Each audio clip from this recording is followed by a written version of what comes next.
Hello, guys. I'm Sarah Bajini, the co founder of Careervine. My journey in tech actually started way back when I was in university. I think at the time I was 19. I started my career in tech as a marketer. I used to work as a content marketer, social media marketer for a company who had a tech department. And then after that, I was given the opportunity to work as a product manager. I was given the opportunity to oversee product teams, developers, designers. And when I started working in this role, I felt really excited because I've always been a bit curious to know what it felt like building inside, like what it actually felt like to build a product that people are actually going to use. And this was where my love for tech and software products and even hardware products actually came from. And then came the early days of ChatGPT, and I decided to take a chance on myself and build my first ever tech company, an AI marketing agency, with the goal of building an AI marketing software along the line. So the business ended up not working out, but in the process, it taught me yet another important lesson. I wasn't just interested in offering services to people, but I actually wanted to build a software product. So instead of giving up, I actually decided to try again. And this time around, I was going to build Uncut AI, an AI video editing tool. And then I got to see companies from different parts of the world, Europe, North America, Australia, showing interest in a product that I built as an African. It really confirmed my idea that even as Africans, we can build products that can be used on the global stage. Earlier this year, I decided I was going to go all in, and then I and my co-founder set up a tech company to build products that are going to be built by Africans, but also going to be used on the global stage. So when people ask me how tech changed my life, my answer is pretty simple. Getting into tech gave me a sense of purpose, gave me the opportunity to take ideas that once lived in my head and watch them become real products. Tech gave me the chance to solve problems at a scale that I never would have possibly imagined. If there's one thing I hope that every woman watching takes away from my story, it's this. You don't have to know everything before you begin. I certainly didn't. And you do not need permission to build. If you're curious, if you care about solving problems, and if you're willing to learn, there is definitely a place for you in tech.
Hello everyone, can you hear me? Good afternoon everyone.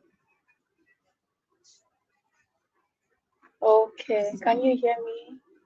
Can you see me? Let me see it in the chat box. Good afternoon everybody. Okay. Good afternoon everyone. How are we doing today? You're welcome. Welcome to Womenpreneur NG. How are we all doing today? Nice, that's beautiful. How are we all doing today? Can you let me see in the chat box how are we all doing today? Where are you joining us from? What's your name and where are you joining us from? Um, good, JJ, good to see you. Good to have you here. What's your name? Where are you joining us from? Globally favored. I am great. Yeah, I am fine too. Good afternoon, everyone. I am very well too. Lagos, globally favored Lagos. Okay, nice. I am doing great and excited to be here. Bolanle from Ogun State. Hi, Bolanle. Nice to have you here. Debbie from Ondo State. You're welcome. Adedamola from Lagos State. Okay, okay. I love that. I love that. I'm still expecting people from Abuja, from outside the country. Where are you all? Adedamola from Lagos State. Lagos people are repping, people are repping well. Lagos people are repping us very, very well. Okay, let me see. Damola. Okay, Damola is the last person. Any other person? Anybody joining us from Abuja? Amarachi from Lagos. Nice. It can't only be Lagos people that we have here. I'm expecting more people. Okay. Okay, let's just dive right in. My name is Adola. Like I've mentioned earlier, I will be your host for today. And by the end of today, I might likely be your big star because I mean the women here today. I believe that we have women. Do we have men here? If you are a man, please let me see. Gloria from Abuja. Okay, my people are coming. Abuja people, hi. Hi. I've been expecting someone from Abuja. Do we have any male here?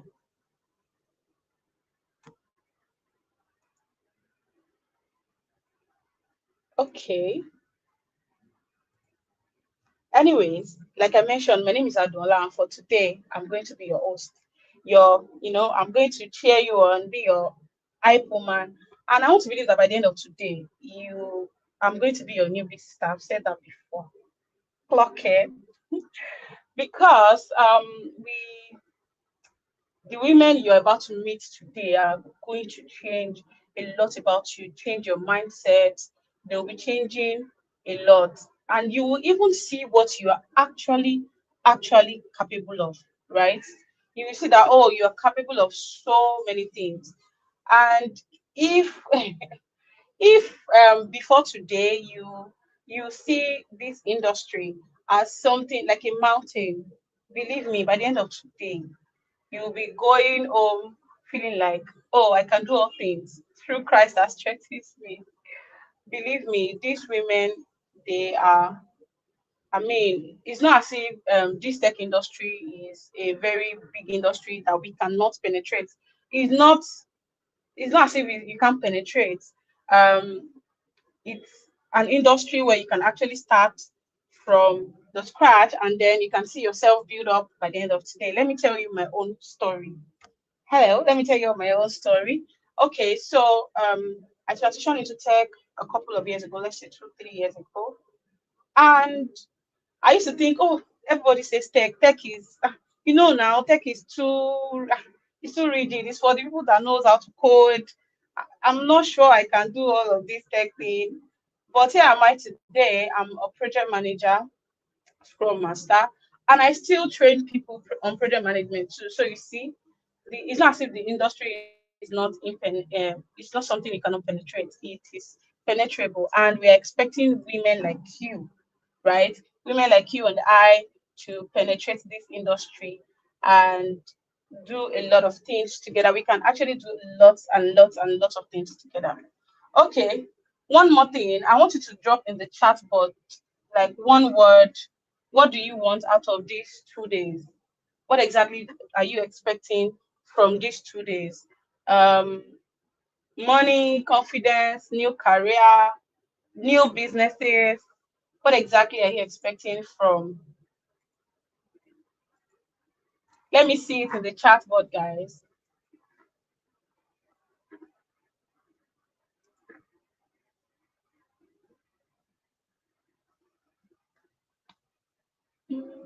I'm expecting confidence and great insights. Yeah, Yes, I'm expecting a lot more. Please drop it in the chat box. What exactly are you expecting today?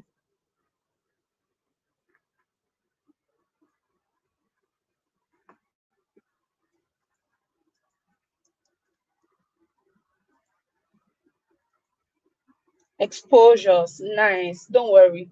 You're in the right spot, you're in the right place. Exposure, I'm still expecting money. Yes, money, but you have to put in the work as well. You have to put in the work. Expecting new career and lots more. Don't worry. You are in the right place. I mean, I've told you my story. I am a testimony, encouragement, confidence, change of mindset that I can do it. Yes, you can do it. So I'm not even joking. Okay, before we start bringing in our presenters for today, I want us to um can you all still hear me? Because it seems my network. Please just drop it in the chat box that you can hear me.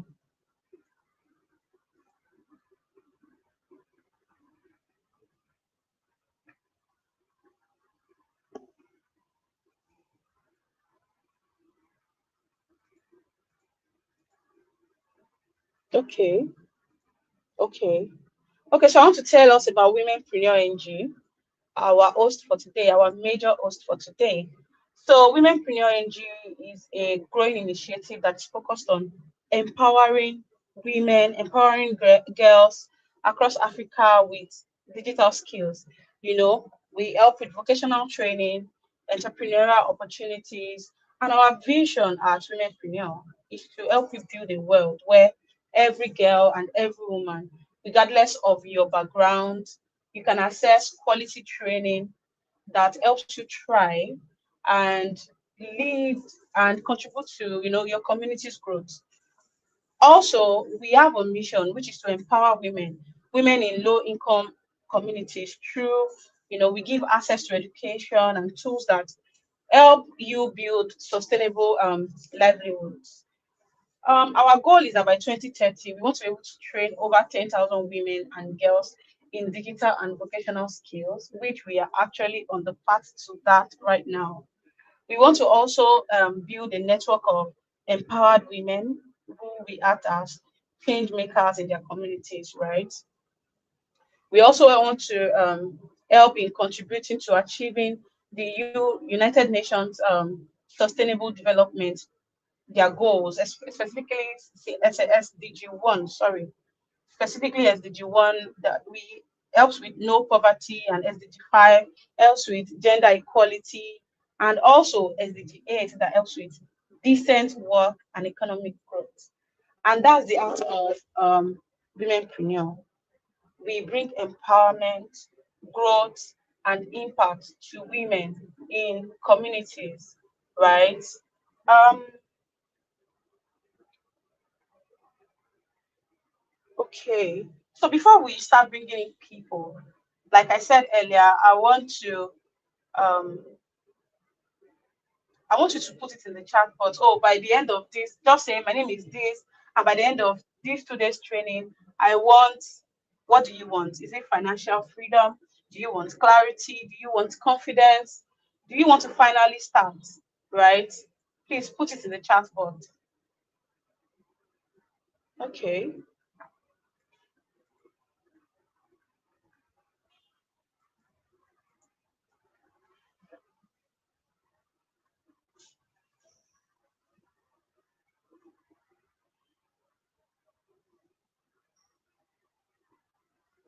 Okay. Calling from Abuja. Okay.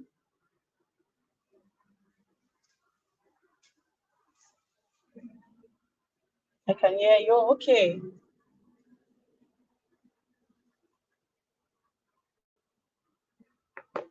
All right. So I would like to, by the end of this, I want to gain confidence, exposure, and clarity. Nice.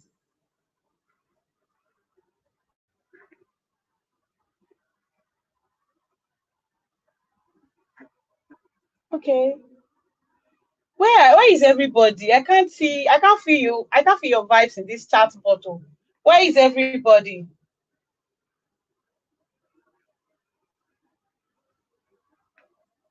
People are not giving me vibes. You are not, I'm not seeing that. Are you really willing to change your roles?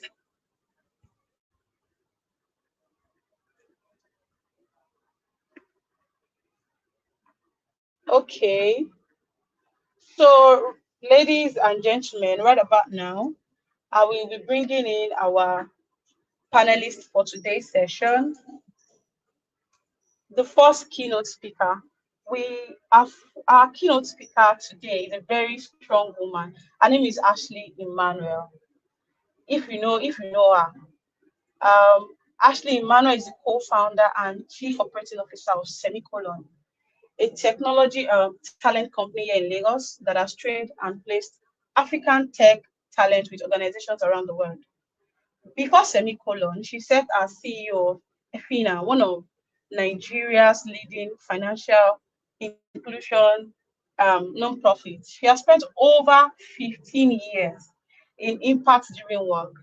She studied at Duke University and she founded Semicolon's Women in Tech program to make sure that more women like you and I find our place in this industry. Ladies and gentlemen, please welcome Ashley Emmanuel. I want to see it in the chat box that you're welcoming now with your claps, with your emojis. Please, please, please. Ashley, thank you so much. Can you hear me? Is Ashley here now? Oh, Yes, I hi. am. Hi. You're Hi, good welcome. You're afternoon. How are you welcome. doing? Good afternoon. I'm doing good. All right. Let me just share my screen. Hi, everybody. Good afternoon. It's a pleasure to be here, and thank you very much to the organizers for the invitation. I am, sorry, I'm just sharing my screen. Um, I'm currently traveling, but fortunately, this was able to work out. So I will so pardon my background, but I think this should work pretty well. All right, just a moment, please.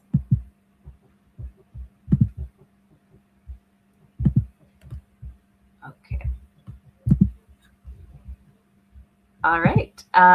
And because I'm screen sharing, I won't be able to see chats or messages. So if something goes wrong technically and you can't hear or see, please just give me a shout, somebody. But once again, it's a pleasure to be here. Great, always exciting to connect um, with a wide range of people. I've been introduced already. Thank you very much for the kind introduction. I will just add, you're welcome to call me really whatever you want. You can call me Ashley, Oluwakemi, or Iyai Tunu if you'd like, depending on your preference. So we're going to jump right in. Um, oh, and let me give me a little context about Semicolon as I get started so you have a better sense of who's speaking to you and why. So Semicolon, we're driving digital transformation in Africa by building tech-focused talent and businesses. So we do a few things. On the talent side, we do training, including through our techpreneurship program, which focuses on creating highly employable software engineers and innovators. But we do corporate training and other types of training as well. We partner on a range of training initiatives, just building that human capital in Nigeria and in Africa. We also have a Labs by Semicolon team where we have engineers in-house who build solutions, technology platforms, also help advise or support companies building their technology and undertaking digital transformation. And then we work with innovators as well. So we believe it's important to be creating local problem solvers and companies that will also be job creators. So we have a Semicolon Ventures, we do program, we do various work with innovators as well. And our core values are here on the slide in front of you. So I'm going to actually just challenge us to reflect for about 30 seconds, not too long. But I'm going to give you a big question. And that question is, what is your purpose? your purpose as a human being. This is not related to maybe your present job or field of study, but really, how do you, this is a very personal question that we'll all answer differently. What do you believe is your purpose? And some of us may have a more complete answer to this question than others. That's fine. That's fine, but I'll encourage you to just start reflecting on that. So I'll give you a few seconds just to think about that for a moment before we move on.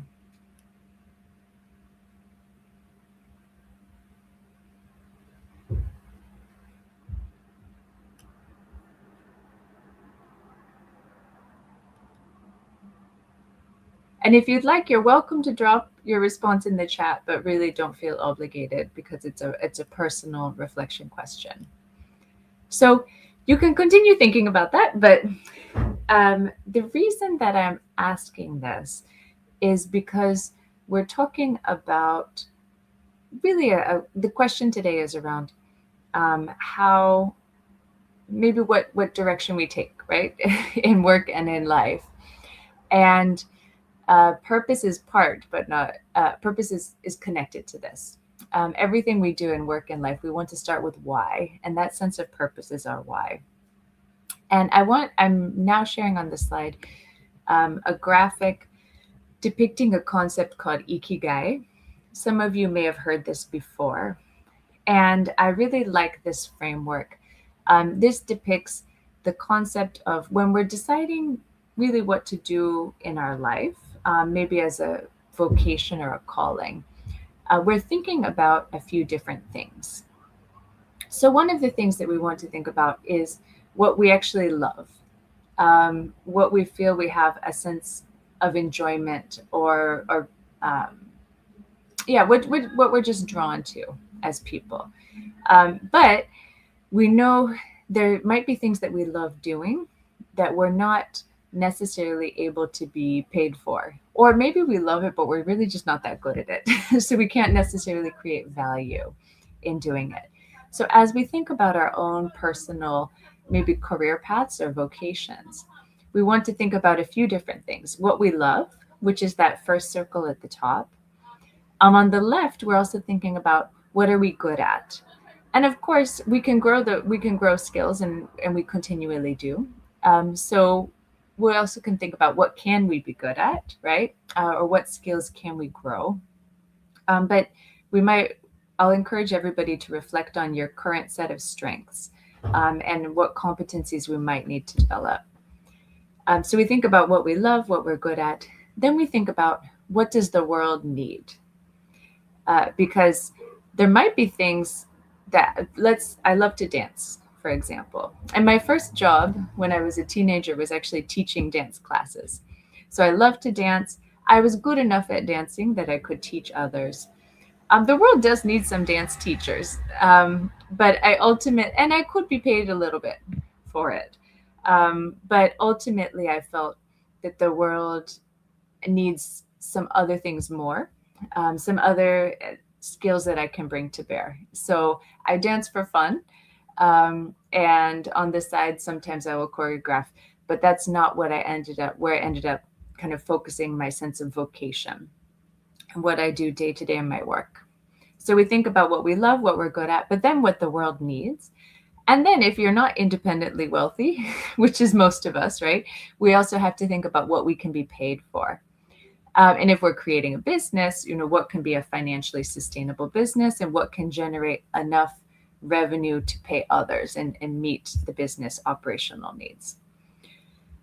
So I wanted to put this framework first as we're thinking about kind of our career or work or innovation opportunities. So thinking about this question more, what does the world need? Because this is evolving, right? And there are a few ways I think we can drill down on this. One is what problems need to be solved. And sometimes when we're solving those problems, this might lead us down the path of entrepreneurship. It can also lead us down the path of intrapreneurship. And an intrapreneur is somebody who's working for a company, you're employed, but you're still innovating within the context of that company, coming up with innovative solutions. I believe many of us in this session now are either working as employees or are thinking about opportunities to do that, to get a job, right? Or maybe to get different jobs to advance our careers.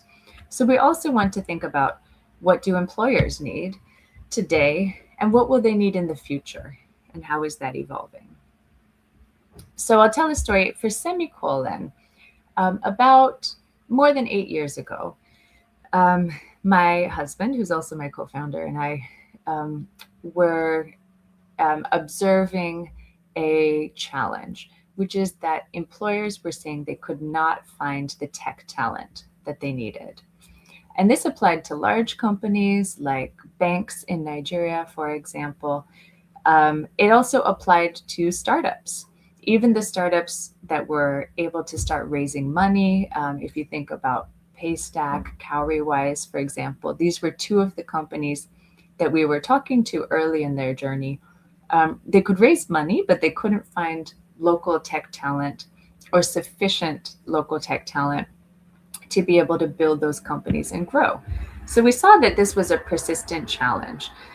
And therefore, in 2019, we started a program to train high quality software engineers in Nigeria, which was called the Techpreneurship Program. And this picture on the slide represents actually some of the first set of students who went through that Techpreneurship Program.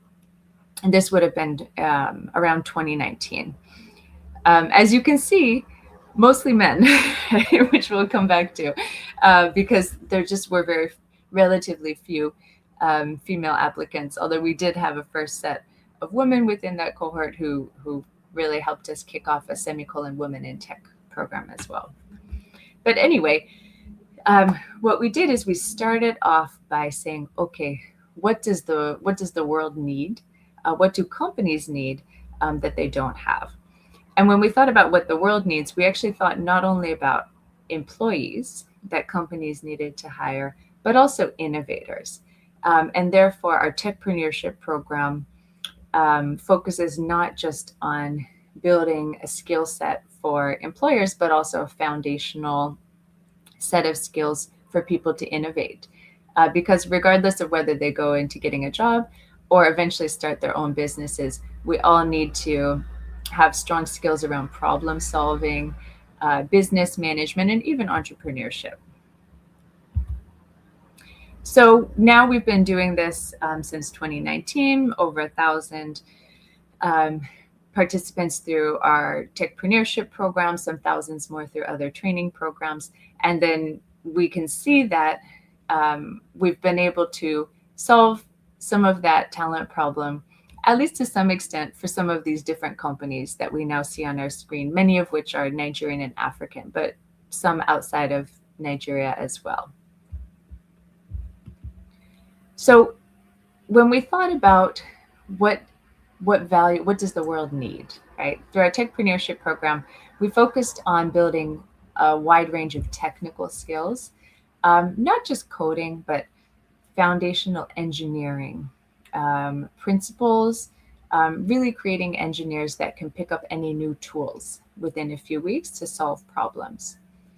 But we also understood and built curriculum around the fact that when you're innovating, when you're solving problems using technology, you need technical skills, but you need several other skills as well, not only to work effectively, but even to learn those tech skills.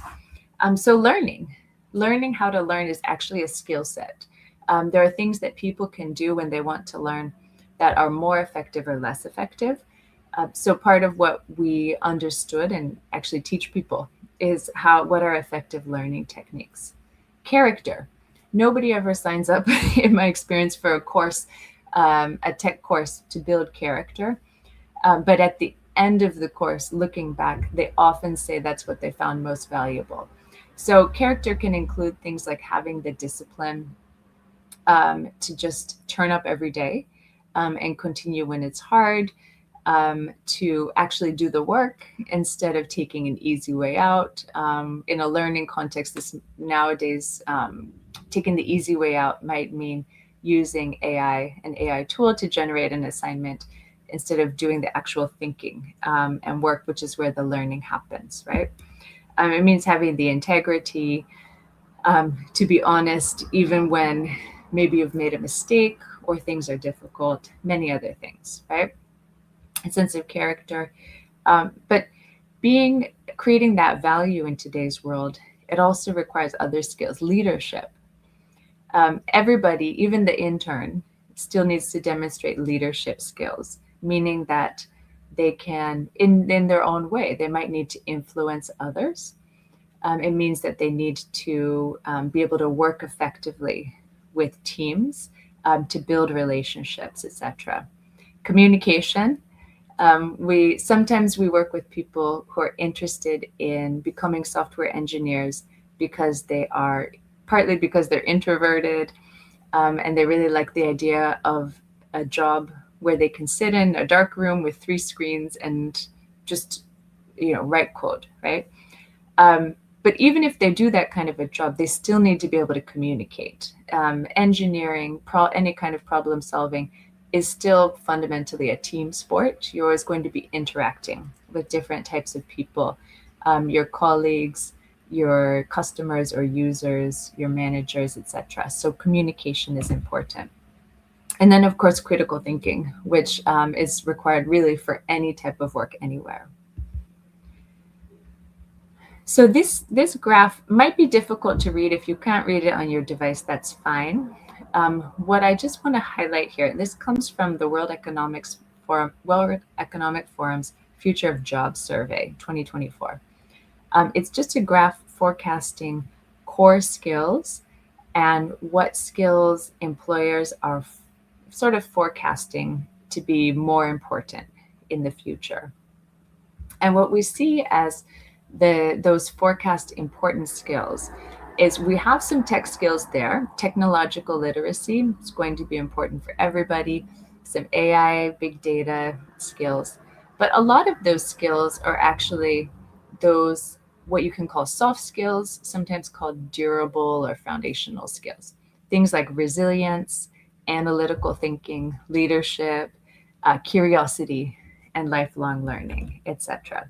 So as we're engaging in personal reflection around how do I create value, and how do I want to make sure I can keep creating value in the future, I find it useful to think about those core skills that we're likely to need. And then for those of us who are earlier in our career and our learning journey, even those who are mid-career, we're always learning, right? We can think about what skills do I need to build to be able to create more and more value in my work and in my life. Oops, my animation was out of sequence, but I'll put all my text on the slide here. So as we are innovating, as we're problem solving, and remember, whether we're going to get a job, right, and become an employee, or whether we're going down the path of entrepreneurship, we're still problem solvers or innovators. So I'll encourage us to think about a few things. First of all, tech is a tool, right? It's a tool to create value and solve problems.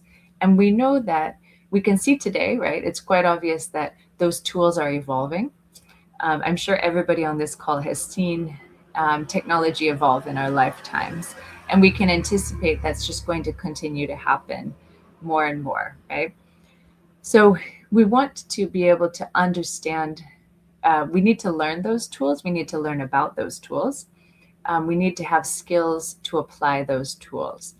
But we can't believe that just understanding how technology works is the whole equation. It's a tool that we use to create value and solve problems alongside other skills and a focus on that value creation. And as we're doing this, there are a few things I'll challenge you to think about. One is having a bias for action. So what does this mean? It means that we need to do some learning and research and planning, but especially when we are innovating, or even if we're just, trying to launch a career, there's a bit of experimentation that is going to have to happen. So a lot of times what we do is we learn by doing. I'll give an example related to career, my own personal example. So when I was in university, between my years of school, during the summer, I did a few different internships. One summer, I did an internship with a public relations firm in New York City. In hindsight, I don't know why I took that internship, but I just didn't really know at the time that much about the different jobs I could do. I saw a lot of people around me looking for jobs in PR and marketing. So I thought, okay, me too. I liked writing, I liked communicating. I thought I'll try it. What did I learn? I learned that that is not the career for me, right? But was it a waste? No. It was a very valuable use of that summer, and it was a good time early in my career journey for me to learn that. It's better to learn that at age 19 or 20 than to learn that at age 40, right? Of course, I also learned no experience is bad experience. So I still learned a lot about how media works. I learned how business works. I learned professional skills. I learned built my skills in communicating and interacting with people. So that's an example of having a bias for action. And this can apply to our career journeys. It can apply to when we're trying to build a business. Sometimes you just need to get something in front of your potential customers and see how they react to it. It can even apply to learning. Maybe I want to learn something and I'm not sure if I'm going to be able to do it. Well, go and try, right? Go and try, maybe in a low stakes way. And you'll see, right? You'll never know until you try. So we want to have a bias for action. I'll also encourage us as we're thinking about creating value, we need to love learning.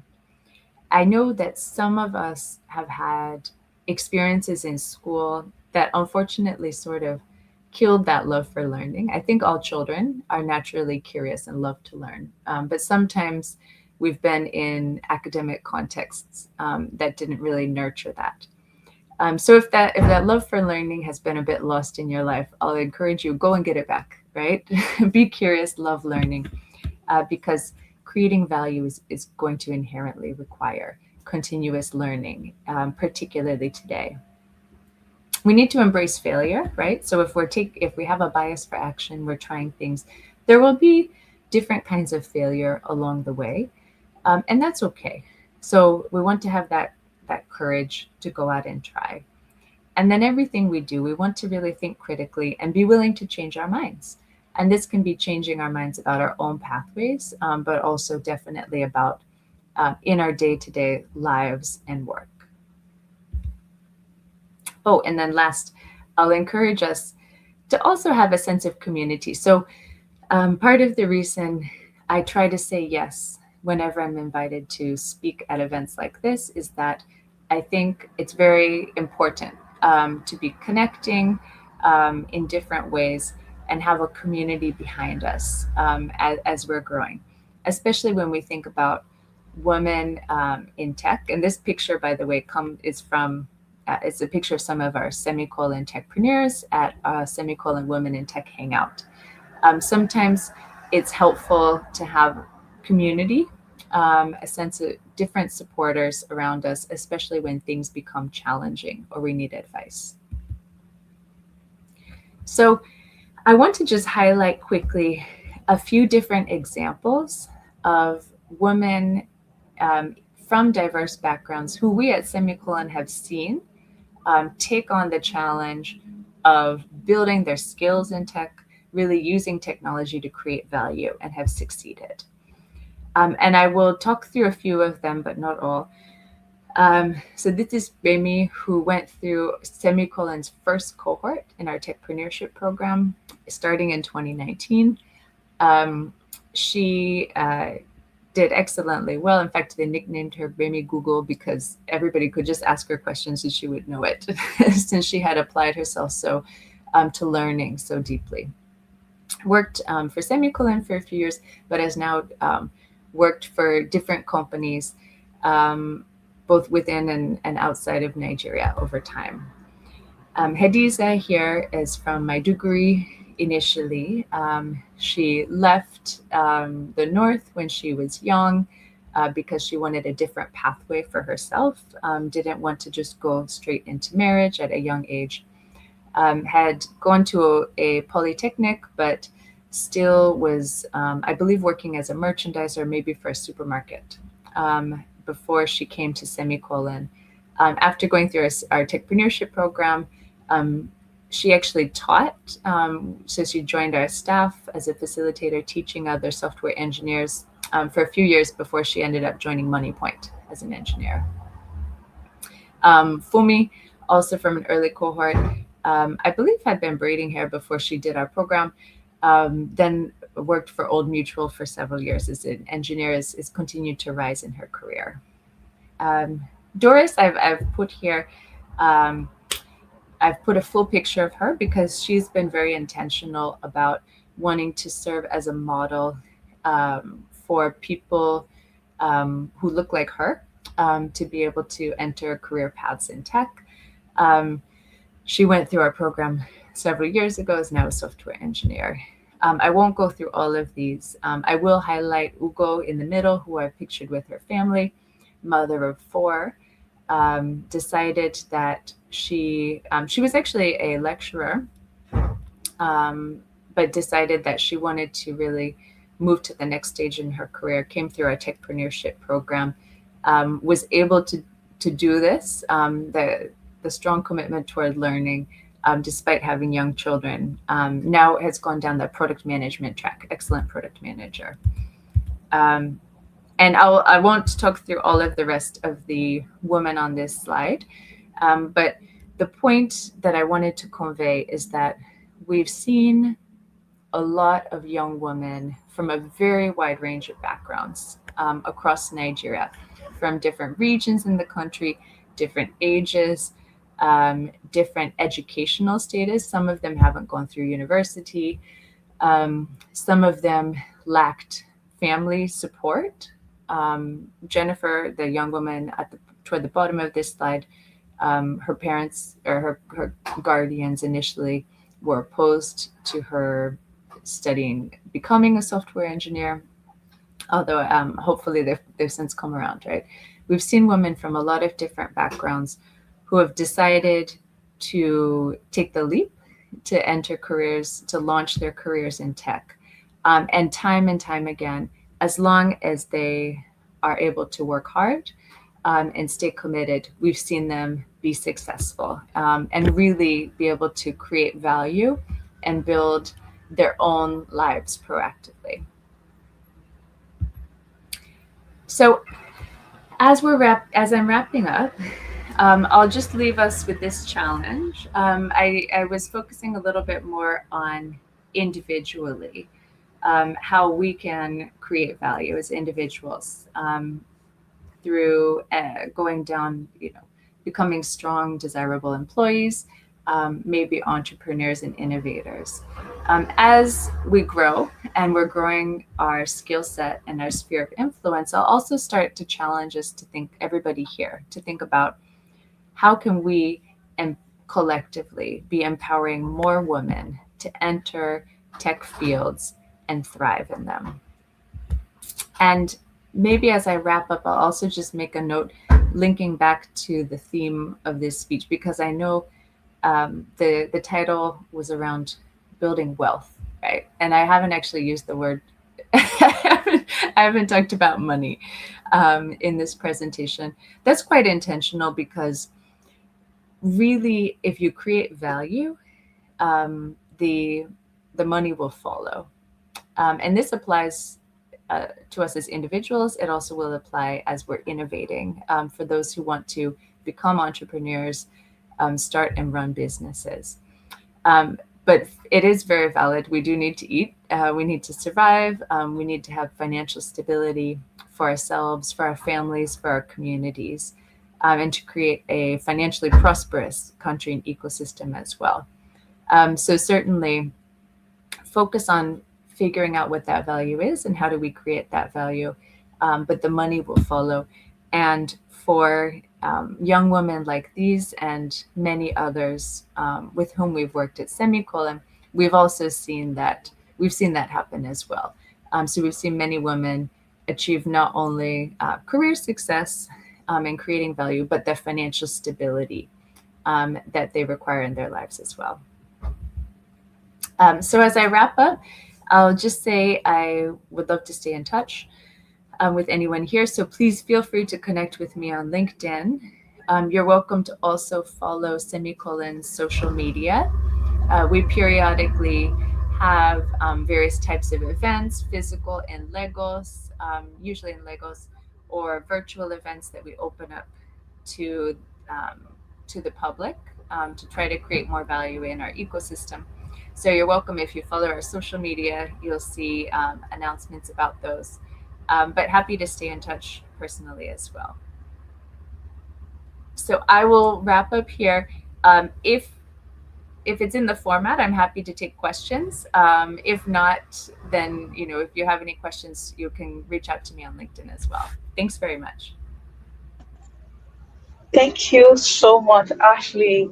That session was powerful. I mean, I'd written down everything. I'm taking notes. I mean, this is beautiful. Um, Women, if you have questions, you can drop them in the chat box, and then you can also reach out to her, like you said, on LinkedIn. And yes, we know we all want to build wealth, right? Um, I hope that you've taken notes. What exactly is your purpose? um, what exactly are the skills you want to keep building to grow your wealth. Ashley wants to say thank you so much. Honestly, everyone, if you have anything to say, you can drop an emoji for Ashley in the chat box. I'm expecting that. Drop a clap emoji right now. Well, Ashley, we appreciate your presence. Thank you so much for that powerful session. Okay, we'll be moving on to the next. Um, we'll be moving on to the next, and in this session, we'll be meeting with two beautiful women.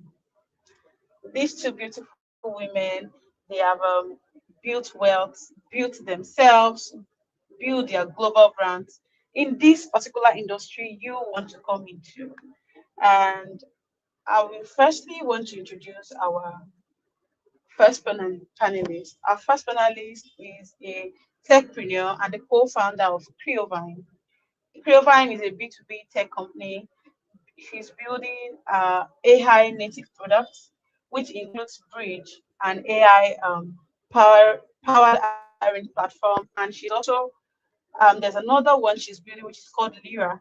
She's based in Rwanda, and her missions, in her own words, is turning problems into products from Africa to the world. Please welcome Sarah Oba. Sarah, you're welcome. Can I hear Sarah?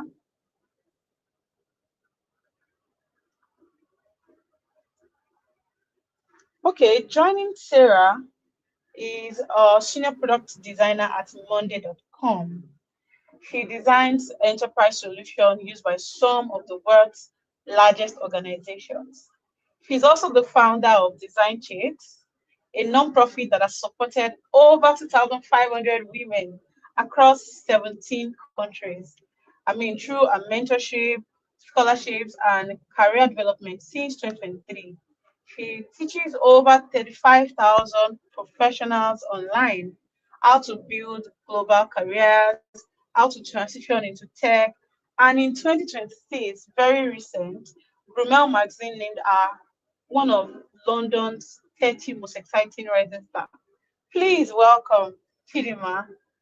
Chidima, you're welcome. You're welcome, both of you. Sarah, hi, good afternoon. You're welcome. Hi. Oh, Thanks for hi, having me. Sarah. Yeah, you're welcome. Hello. Hello. Do we still have hi? Good afternoon. Oh, hi, Dima. Good afternoon. You are both welcome. Okay, Thank without you. wasting any of our time, ladies, Sarah, I'd like to ask you. Take us to the beginning of all of this.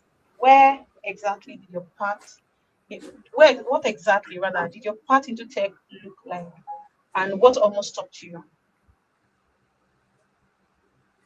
All right, thank you so much for having me. You're Nice to be welcome. here. Good afternoon, everyone. I think I'm just going to head straight into it. My part in tech actually started. It wasn't a bit straightforward. I started my career in marketing at the time, but I was marketing for a tech product. So along the way, I was given the opportunity to start supervising, product teams like the engineers, the designers, so on and so forth. And I think that was my intro into tech because I was then given the role of like a product manager at the time. And I think as I would, organize teams and we'll try to build products and like push it into the market, I became really interested in um, the idea of turning something from what you have in your mind, a problem that you want to build a solution to, and then creating an entire product out of it, and then having people experience that. So I think that was where my love for creating products actually came from. And fast forward to a few years down the line, I decided that I was going to start building my own products. Started with building something around AI marketing instead of like an AI marketing agency. I think that was like 2024, 2023 to 2024. And then I also decided after that that I was going to start building my own SaaS products. And I think so far I've had like a really good experience. Obviously, with each of the stage and with each stages as I have advanced, I've obviously had lots of challenges in between that I've had to overcome getting to this particular point. But I think that's pretty much where my journey started from marketing, and then I got into product management, and then I got into software, and now I basically just like have a company where I push multiple software products. Oh, thank you. Thank you so much. That's a beautiful transition. Okay, Thank I'll go to come to you, Dima. Dima, I'll say that. How did you find your first real opportunity, and what would you say that? What would you say to a woman who feels those doors just do not open for her? Thank you so much for having me. I'm so excited to be here. So what would I say to a woman who, first of all, what would I say to a woman who feels like doors don't just open for me? You have to change that mindset. Doors open for you, and you have to start making yourself visible so that doors can open for you. And to also answer your question of how did I get my first opportunity, that was how I got my first opportunity. I feel like a lot of people right now think that they want to like work hard and do great work and just be like very quiet and not visible about it. But the truth is, if nobody sees your work or if nobody knows the work that you do, nobody would ever be able to reach out to you with like a lot of opportunities. So you have to put your work out there. That was what I did when I started out. When I started out, I was just an economics student in University of Nigeria in Suka, Enugu, basically trying to figure out if I still want to become an economist after I graduate from uni or if I want to become a designer, right? And what I was doing was I was reaching out to people online, on LinkedIn, basically introducing myself, telling them that I'm learning design, asking them to hire me, telling them that true, I'm just like a beginner, but I'm happy to work for free for the first few months. I'm really good at my work, putting together like a portfolio, learning and also sharing what I'm doing on Twitter, on LinkedIn, like just connecting with people, joining communities, attending online events because I was in Enugu at the time and I couldn't physically be at events in Lagos. So I was attending online events um, online and basically just connecting with people. And that was how someone saw like how motivated I was and saw my work and thought my work was really good. And he basically sent an email to this the engineering manager who was hiring at the time to say, I think you should hire them. I should be a great fit. By the way, I don't know this person. I mean, I knew the person, I knew of the person, but I didn't really know the person.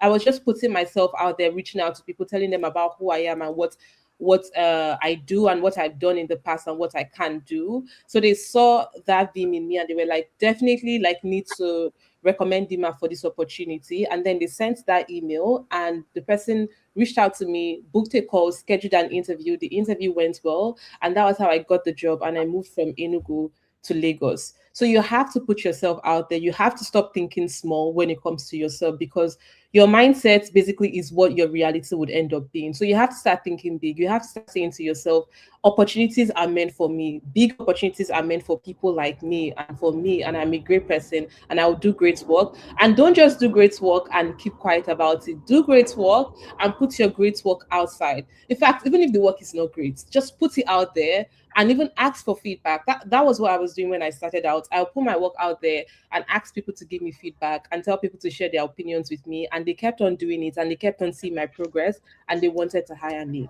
One thing that I need you to understand is sometimes people don't really go for like people who have like the best skills. They also want to go for people who have a growth mindset. And when you're starting out in tech, that is something that is so important because you don't have all the skills. You're not an expert just yet. So people want to hire people who have like a growth mindset. So remember the keynotes where they were talking about like skills that you need, not just hard skills, but soft skills.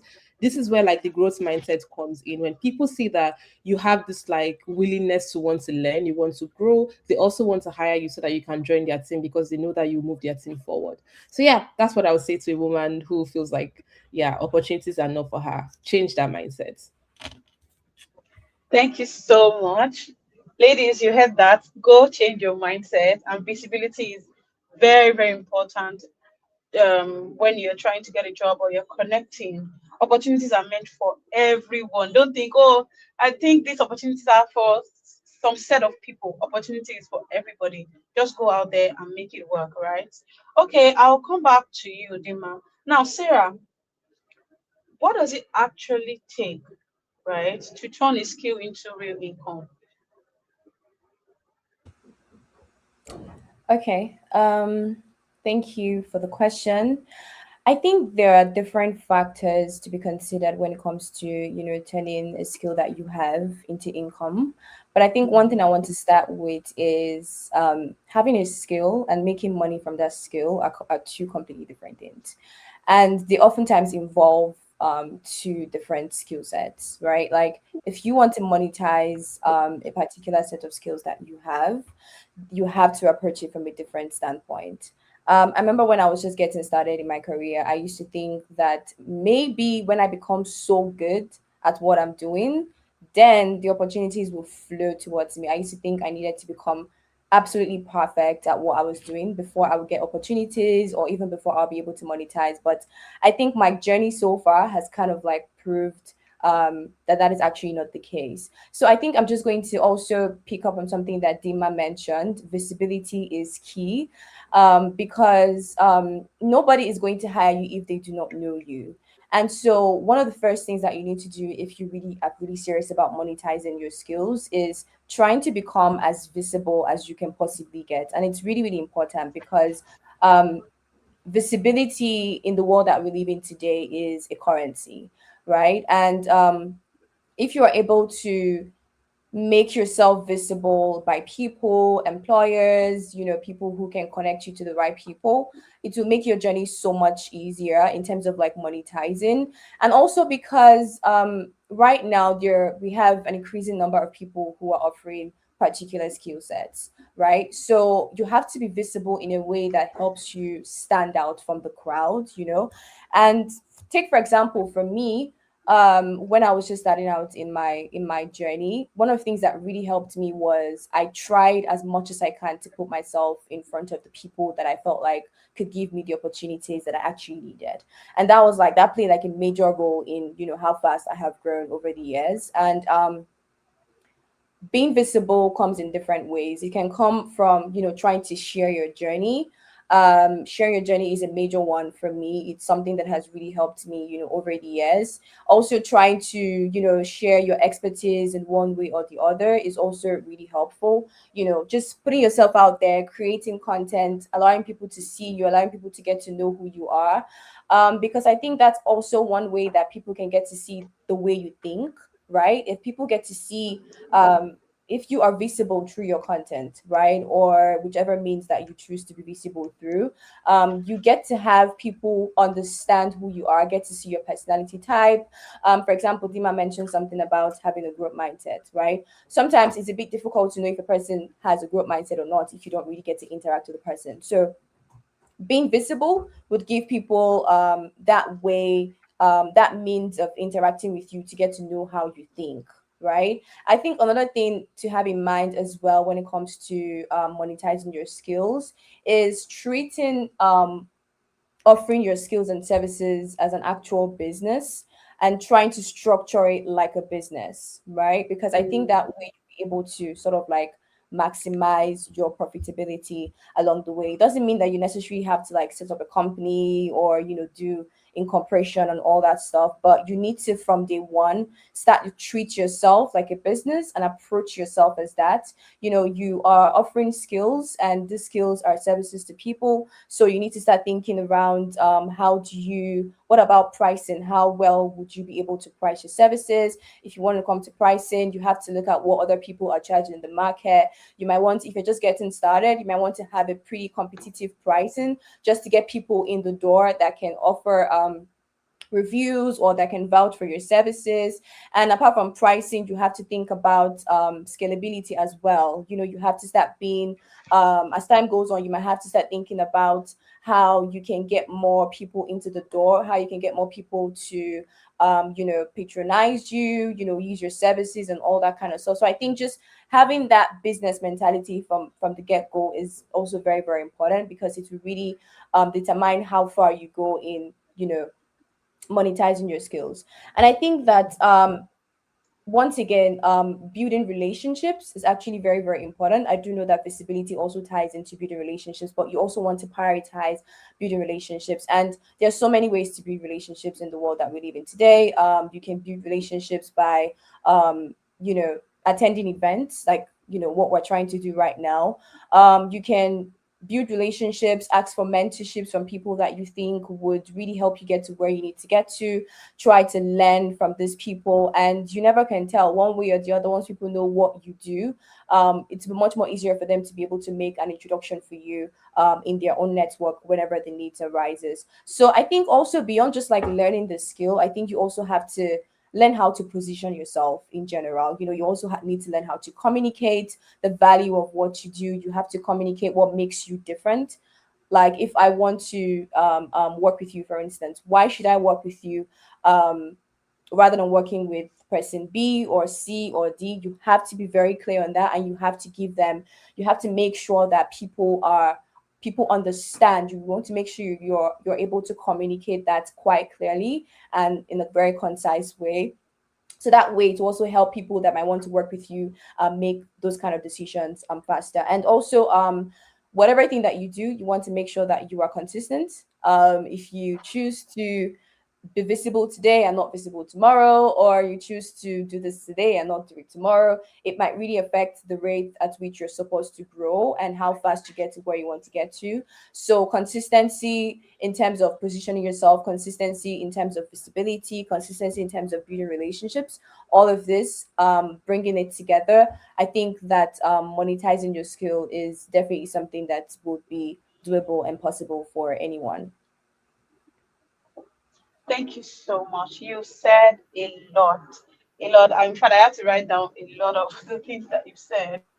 Building relationship is very important. Learn Mhm. to position yourself.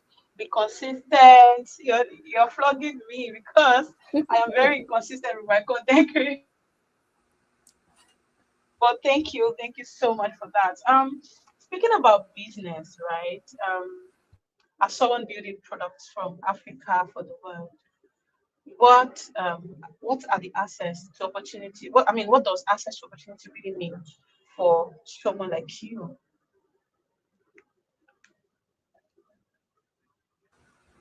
Okay. Okay. From me, I think access has meant exposure, right? To me, access means being able to bring people to get to see what is possible, meeting people, doing things that I did not know was actually possible, and also getting access to information, to tools, to networks, and opportunities that can completely change the direction that I'm going to be heading in my life. I absolutely think that there is so much, talent in Africa. And I do not think that talent is always the problem, to be honest. I think that sometimes the problem is that people do not have access to the right information. And beyond just information, I think sometimes people do not have access to the right communities and capital, of course. I also think that people do not have access to as much capital as is needed. And sometimes too, some people also struggle with confidence. And I think confidence comes from seeing someone with a similar background, in a similar space, actually succeeding. That kind of like also helps in that area as well. But I feel like for me personally, access to technology has really helped me to learn globally, and not just learn globally, but it has also helped me to work with people from different parts of the world, and also build products from Africa that can serve people from literally anywhere. But I feel like I've also learned that access is not just always handed to you on a platter of gold. You have to create access for yourself. If you're not going to create access for yourself, you most likely wouldn't get it in your lifetime. And I think you create access by putting yourself out there. You create access by applying, by trying to push yourself to overcome your limits. I think you also create access, like I said again, by trying to network with people. I've had lots of opportunities that have come to me by just attending events, literally, and just introducing myself and what I do. I've had lots of opportunity and still have opportunities that have come into me from just doing that. And I think also, of course, sharing your work as well. Is also a way. You need to be able to share what you do, why you're doing it, what your story is behind what you do. And also trying, for me personally, building in public has been absolutely beneficial to me. That's given me access to rooms that I probably otherwise wouldn't have been in. And also kind of like putting myself in rooms and putting myself in circles that challenges me to become a better version of myself, and putting myself in circles that I know that would make it easier for me to find certain types of opportunities. Thank you. Thank you so much for all of this. I'm Yeah. really learning a lot from you, ladies. This is amazing. Now, everyone, if you have any question, you can start putting it in the chat box. Put your questions there, and we'll come back to your questions. Now, Dima, the women that are watching us believe that tech is too crowded or it's too complicated to start. What would you say to that fear of theirs? Okay. I'll break this down into like two answers. So the first one is people thinking that tech is too crowded. That is a lie, right? You might feel like tech is too crowded because you have a lot of tech friends, you're surrounded by a lot of tech people, so you feel like everybody is in tech. But if you look at the stats, not enough people are in tech. Actually, not a lot of women are in tech. So to you thinking that tech is not too crowded. I remember 2018 when I started learning how to design, or when I wanted to get into like the design industry, people saying that there's a lot of designers, everyone is a designer, designer, designer. And it's like, no, there isn't, right? This is what 2026. I'm 7 years into my career, and still I've been getting opportunities over and over and over again. So I think people say this, and they say this to me like, tech is too crowded, you wouldn't get opportunities. But 7 years into tech, I've gotten over 20 job offers like in the last 7 years. And I haven't worked at all of these places, but I'm just trying to let you know that there would always be opportunities for you. So to that point of you saying tech is too crowded, I don't want to start now, and I think you should kill it. Start now, because time is going to go anyways. If in 2018 I was afraid to start, I mean, I was afraid to start. I think I need to say that.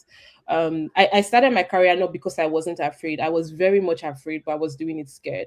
So if I didn't like do it scared at the time, 7 years would have gone by and I would have still been trying to get started, but I wouldn't have gotten to where I am right now because I'm too scared, or like I didn't want to like take that first step, because everyone is telling me like, yeah, tech is too crowded or design is too crowded. Everyone is now a designer. Women think design is easy and that's why they get into design. Nope.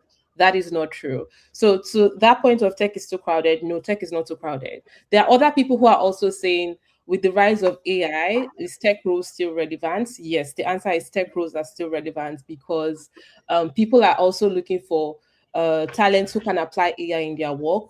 And you would find that sometimes business owners, they might use AI to come up with, for example, if you're a designer and you want to use Claude Design to come up with a design, you still need to have a good eye for design, for you to understand alignment, for you to understand typography, for you to understand hierarchy. Sorry that I'm using a lot of design terms, but you still need to be a designer to understand this. And if you're not a designer, you might have an idea of what you want, but you would have to prompt and keep prompting to eventually get that right. And imagine having a designer who is doing that using Claude Design, for example, to come up with a design. Is going to be much easier because this person understands the principles of visual design, right? So AI is not going to take your job if you work in tech, hopefully. Hopefully. And it's not too late to get into tech. Please, if you're considering getting into tech, it's still like you're still on time. Don't feel scared. Don't talk yourself out of it. Don't let people talk you out of it because they are scared and they just want to get people on their own camp, right? I mean, everyone is scared. Like I was also scared when I started out, but I think you should still take that first step regardless of how scared you feel today. Now, to the second point of it's complicated to start, what would I say about that? I think the reason why it's complicated for a lot of people is because people are trying to learn a lot of things at the same time, and you become so overwhelmed, you become so frustrated, and you give up so easily, right? You try learning for the first month, you apply for a job in like 2 months, you don't get a job, you're like, okay, I don't think this is for me. I've given it 2 months of my life. I think I should just let it go.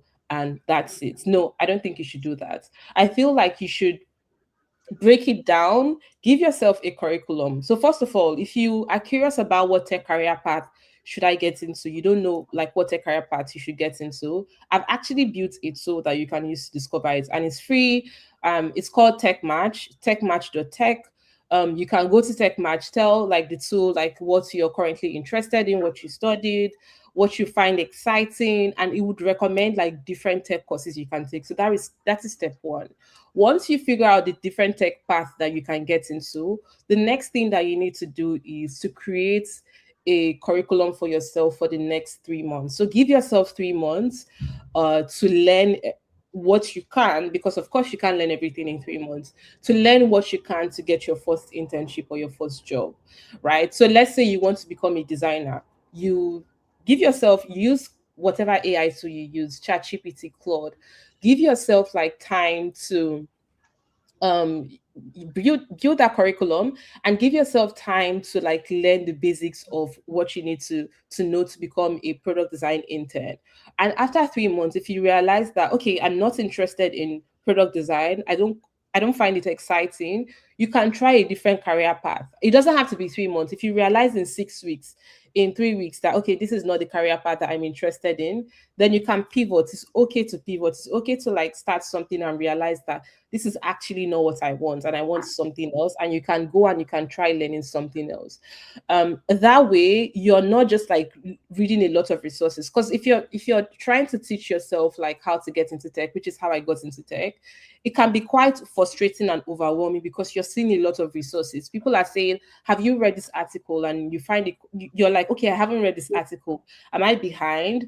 Am I on time? Like there are so many questions. It can be quite overwhelming. So give yourself a curriculum of 3 months to say, okay, I'm going to like focus on I'm going to give 3 months to this career path and I'm going to try and figure it out. I mean, if it's 2 months in and you don't want this career path again, you can always pivot. You're free to like pivot if you're not interested in a specific career path, but just give yourself that time to like understand the basics. And when you're doing this, like everyone has said, I would encourage you to not just learn in silo, but learn in community. Join different communities out there. Tell people what you're learning. Tell people what you've understood. Share what you've explored. If you've used a particular AI tool to build something, share it out there and ask people for their opinion. But also be open to the fact that the internet is a place where not everybody will like what you build.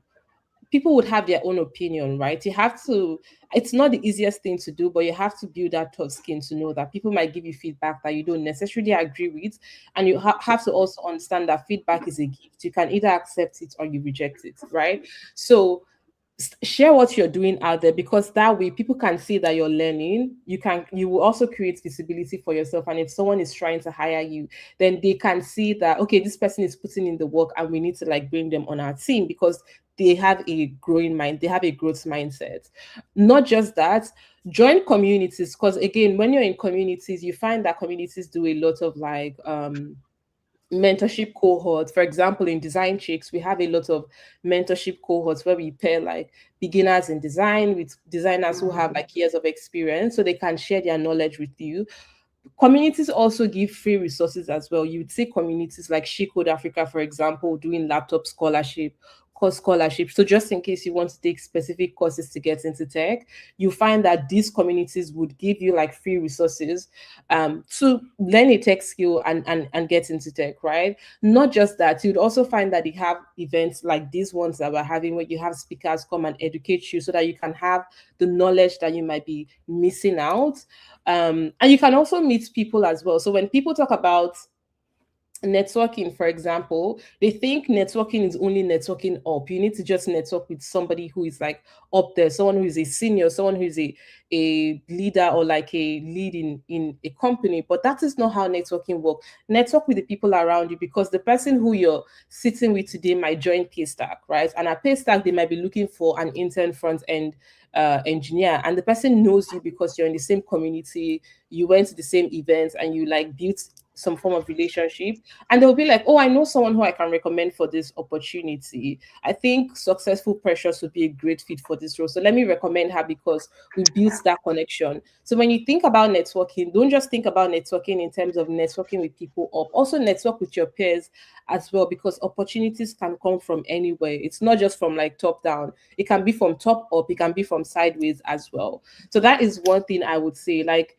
create a learning path for you, join communities, build in public, right?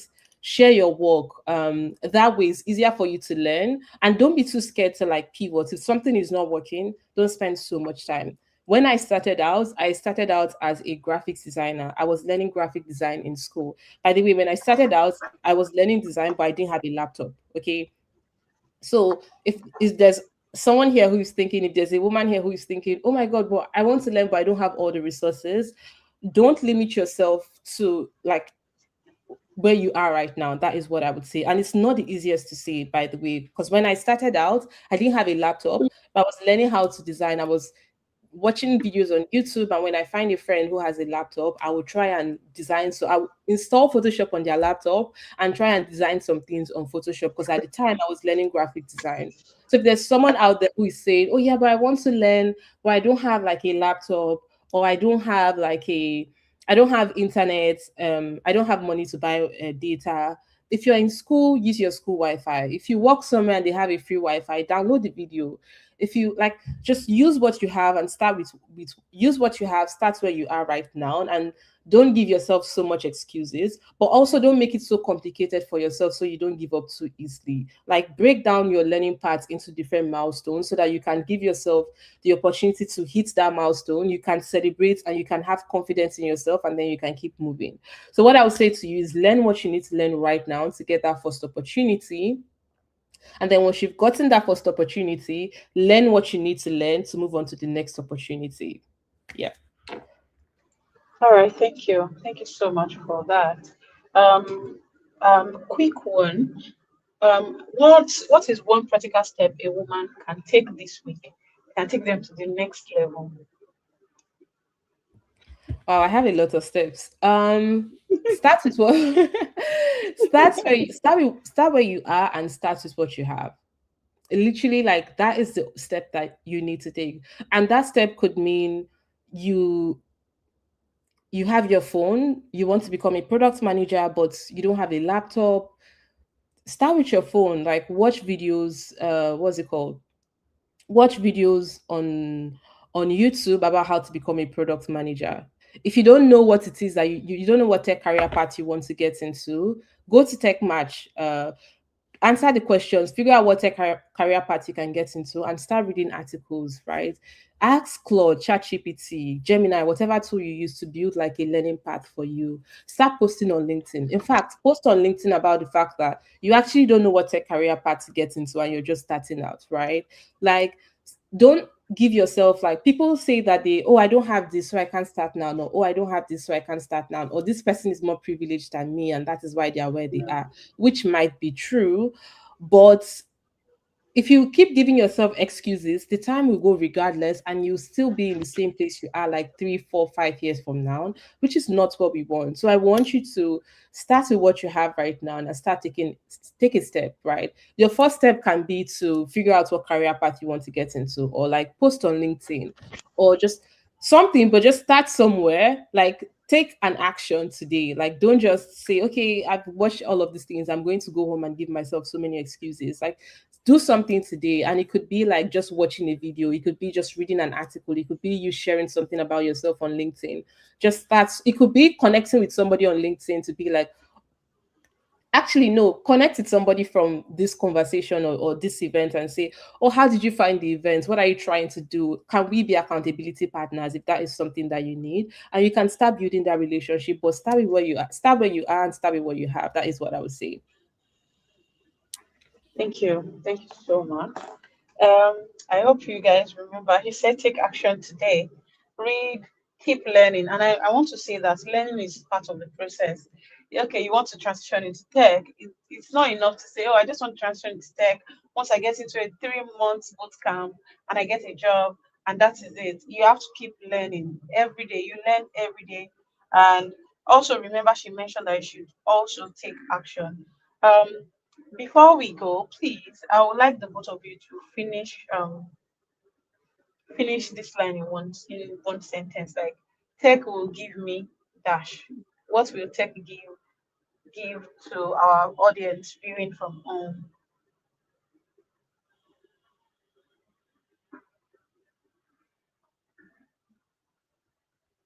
Okay, so who wants to go? Sarah, you want to go first?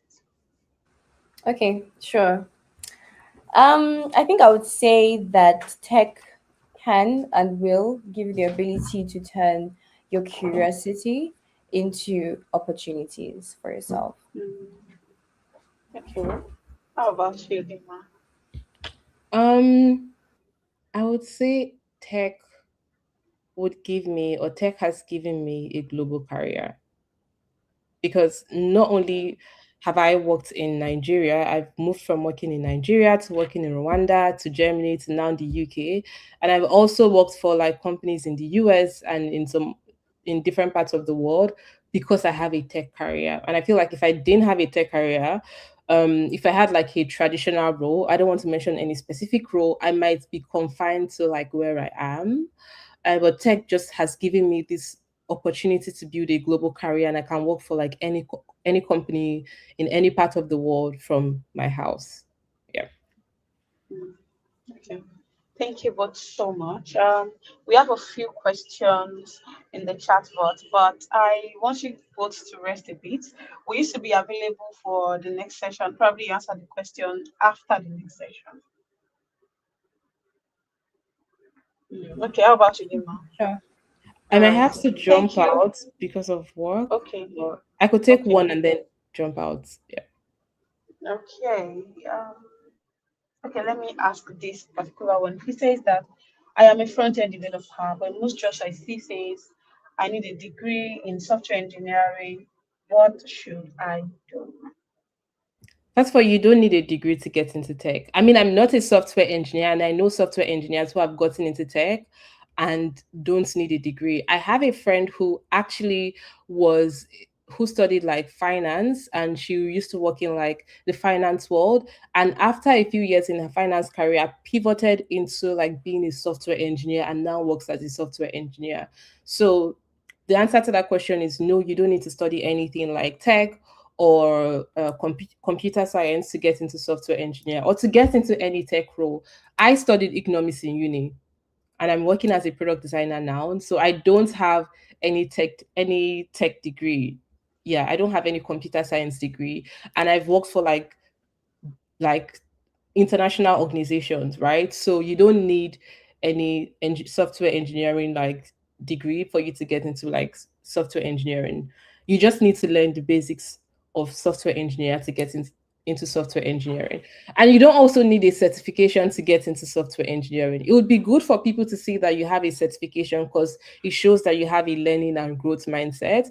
But so many people have gotten like software engineering roles and they don't have like a certificate to show for it, right? But they have the knowledge. So what is most important is not necessarily the certificate itself, but it's like, do you have the knowledge? Like, are you learning?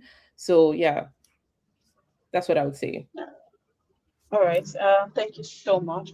Okay, ladies, we'll come back to your question after the next session. I want to say thank you both for joining this session. I mean, you guys brought a lot of clarity to even my own questions. Thank you so much for your time. Thank you for the energy. Thank you for the insights. My notes are written. My notes, look at my notes. So if you are here and you're still looking to transition, I hope you've learned a whole lot today. All right, ladies, thank you so much. And we'll come back to questions if they might still around. Okay, we will move to our next session fast so that we don't waste our time. We want to be out of here by 2.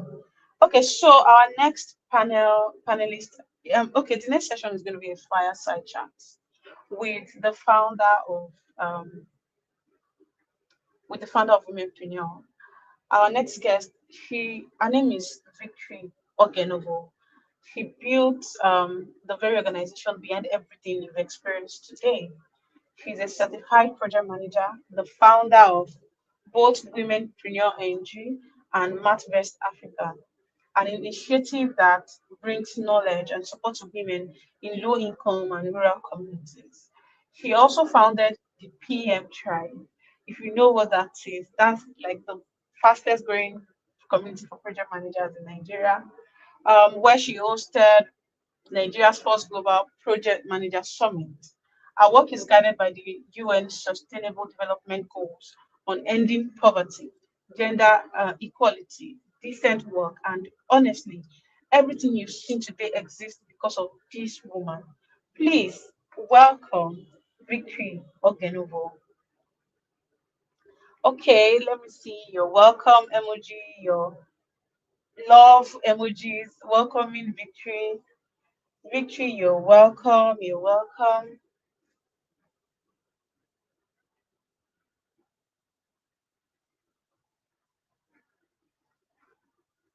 Okay. Mm,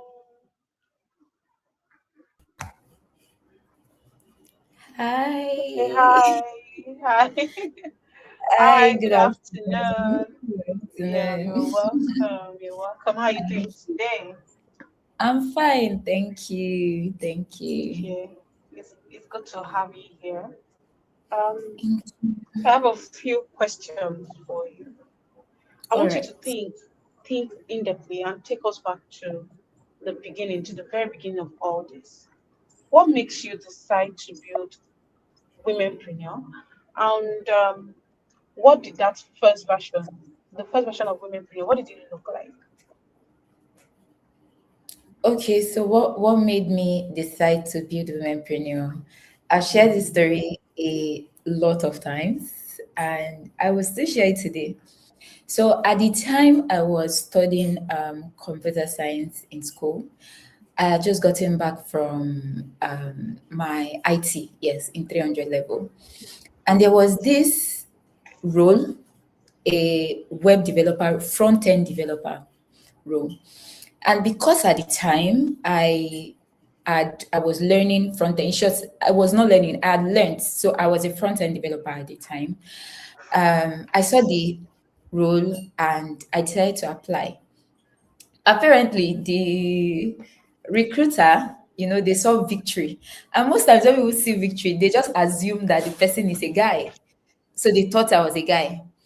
And by the time I got there, they saw I was the victory. And what the founder, actually, that's the owner of the company, said was that they won't be able to interview me. And then I asked why. He said that he thought I was a guy, he was looking for a male developer because this is not something that he thinks a lady will be able to handle. This was in Wow. 2018, right? That's like 8 years ago. And I was so angry. I was so angry. And what I told him was, you did not even interview me to know if I can actually do this thing, right? You are literally depriving me of this opportunity simply because, I'm a lady. I'm I really was angry. So I got back to school. I was in school at the time, my final year. I just got back from IT. So I got back to school. I had the conversations with my friends because most of my friends were guys, right? So I had a conversation with them. They did the whole pacifying and all of that. But in my head, I was like, this doesn't really make sense, right? I had heard of the whole workplace discrimination and people deprived of opportunity simply because they were female, but I'd never experienced it firsthand. And I think that's one of the reasons why a lot of people cannot relate to certain things when women talk about, oh, they do not access certain opportunities because they are women. Some people cannot relate. Some people don't believe that these things happen. And it's because they've not seen it firsthand. So it was that day that I came to my consciousness that these things actually happen. People lose opportunities simply because they are female. I cannot be fighting internal issues or family issues or whatever I'm going through and then come to society and I'm seeing opportunities and I cannot access them because I'm female, right? And while I was, trying to process all of this, something came to mind. If I tell everybody on this call right now to close their eyes and picture a room filled with web developers, I'm very sure most people will picture a room filled with more men and less women. mm, Some will even picture all men. So, meaning mm, that it's already embedded in our consciousness that this particular role is not even suitable for a woman. And this mindset is already faulted, but whether we like it or not, this is how the society have been conditioned, such that we believe certain roles should be held by men.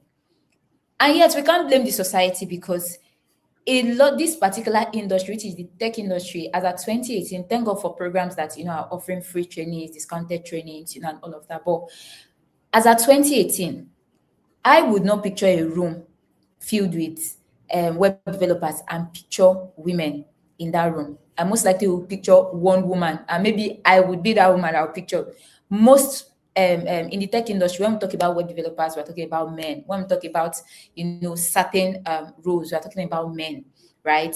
And that was when I decided that I had to do something about it. And anybody that knows me know that if I see a problem, right?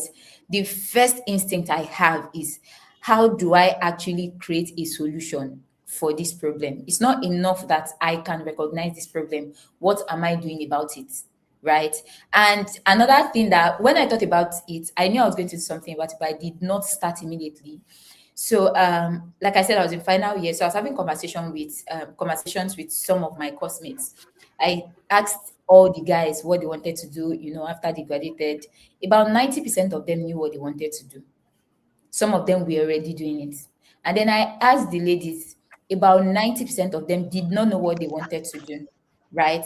I had some women.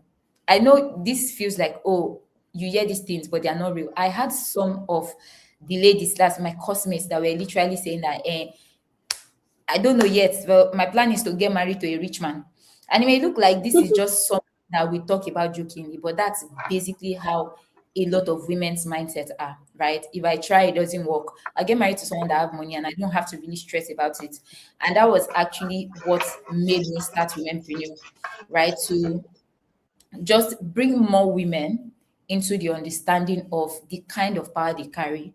But beyond that, close the gender gap in the tech industry. I know that we cannot change, the world as it is, right? It's just womenpreneur. But what we are doing, if we add it with, other organizations that are doing similar thing, you see that slowly and gradually this gap is closing, right? And that's basically what started the whole journey. Thank you. Thank you so much for sharing. Yeah. I saw that you didn't stop at building one organization. You also built MathVest, Africa, the PM Tribe. What keeps pulling you to build all these organizations? Well, is it I'm a builder. I think one of my this is I'm a builder. I build things for a living, right?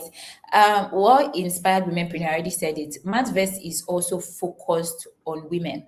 MathVest is focused on the eradication of poverty. Maths is personal for me, right? How I grew up, the kind of condition I grew up, that's basically what brought about the idea of Mathvest. It's focused on women, but more on the people who are experiencing poverty the most. So most times we see a lot of people saying that, oh, I want to eradicate poverty, right?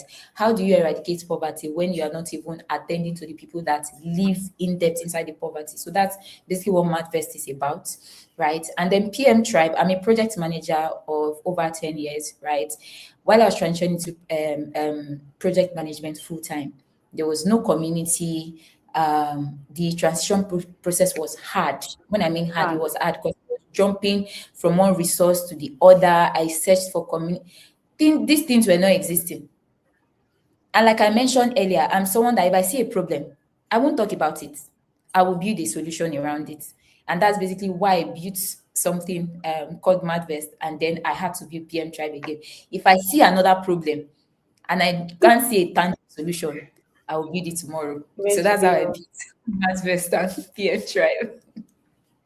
Well done, well done. Thank I love to see women build, and I think all the women that have come in today are builders, and they built amazing, amazing things.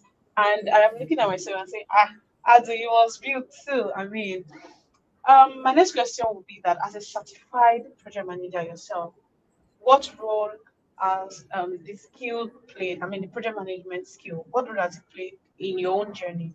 And why do you think that project management specifically opens door for women?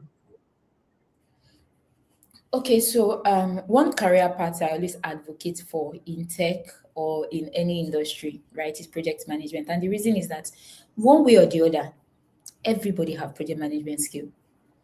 For you, Mhm. it may be that in your house, in your company, maybe your tech company or whatever, you are the one everybody is always coming to meet. That come and plan this thing for us, come and do it. That's project management skill. And we hear a lot of women saying, I don't want to code, I don't want to go in depth into the tech part and all of IT project management. I don't want to say it's easy, but one of the easiest career paths in tech is project management. And the reason is because one way or the other, you have the skill for project management. It may be organizational skill, it may be communication skill, it may be critical thinking skill. These are project management skill. Why put it to waste when you can literally get a lot of money simply by implementing, this skill? So I advocate for project management a lot because first off, it's an easy way for people to transition, right? You don't need to start thinking about, oh, I have to code, I have to do all of this, right? You can transition into tech as an IT project manager. And beyond that, there is no industry currently that is not looking to get tech enabled. The woman down your street wants to build a platform for a Zobo business. The person who manages this process is an IT project manager. So IT project managers are currently in high demand. So why not IT project management, right? So we have other skills, but yes, I advocate for Yeah. project management, IT project management, simply because that's my core field, right? And the opportunities in IT project management are actually endless. Yeah, so that's why I basically advocate for it. Yeah, you're very correct. As a project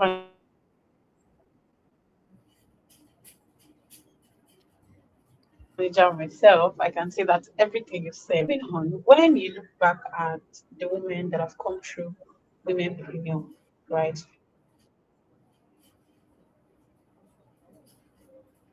What changes in them the most? Did you get that? Okay.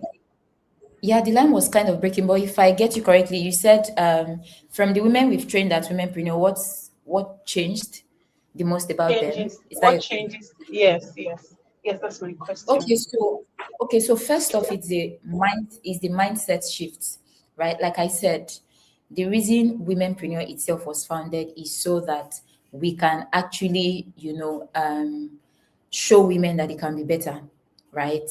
And we are doing this through, different programs, our tech programs, and all of that. So, first off, is the mindset shift. Then, second is the fact that where they are day one, on day one of the training, and where they are at on the 8 weeks, right? It's 8 weeks program. On the 8th week itself, the difference is so clear. We have a lot of them that have secured international role, get hired through our internship programs. The one that got hired on their own simply because they showed up for these programs. And I think the two major things that I would just say about the transformation at through our programs at Womenpreneur is first off the mindset shift. It's definitely different, right? For them. Then the second one is the skills in itself and the opportunities it opens for them. I don't think there's anybody that will take the womenpreneur training and then you are the same way. It's not possible. I think I always tell people that if it's coming from victory or victory's team, you should already know that you can never live the same way. It's not possible, right? And that's one value that we always ensure that we give out. The fact that where you are on the first day and where you are on the last day, they are two different worlds apart. And you can be able to access any opportunity you want to access through whatever track you actually choose to study. Yeah. Thank you. Thank you so You're much. Finally, I would ask that if a woman that is watching you today is thinking about starting something, whether a business, a new career, what would you tell that woman? I what I would say is first off, don't overthink it. A lot of times when people think about tech, when people think about starting, is they feel like first off, am I ready? Am I ready to start this journey?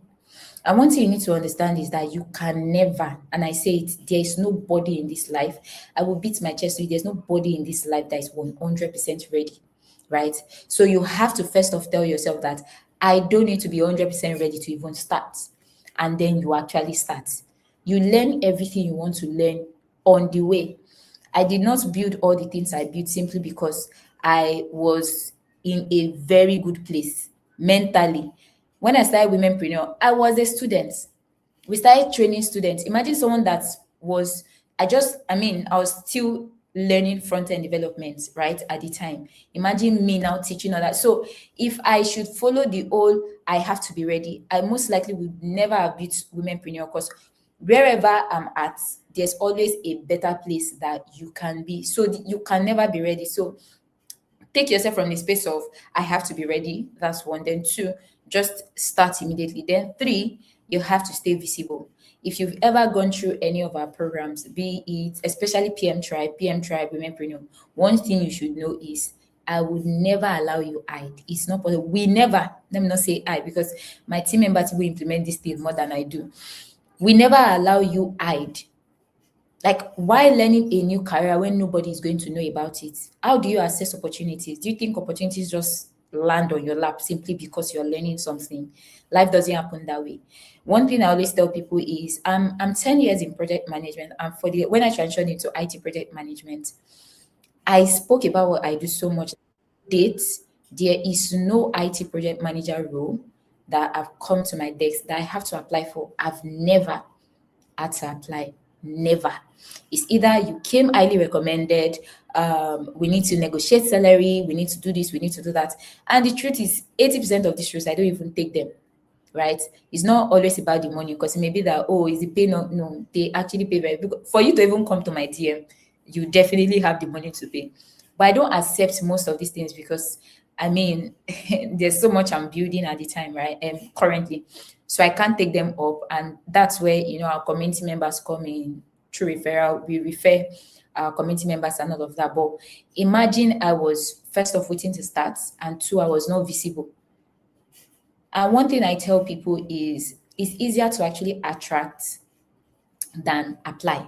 So what I mean is that role that you feel like, I don't need to talk about what I do. There are a lot of roles I can always apply. You see that singular role that you're applying for, there are 5,000 people who are also applying for similar role.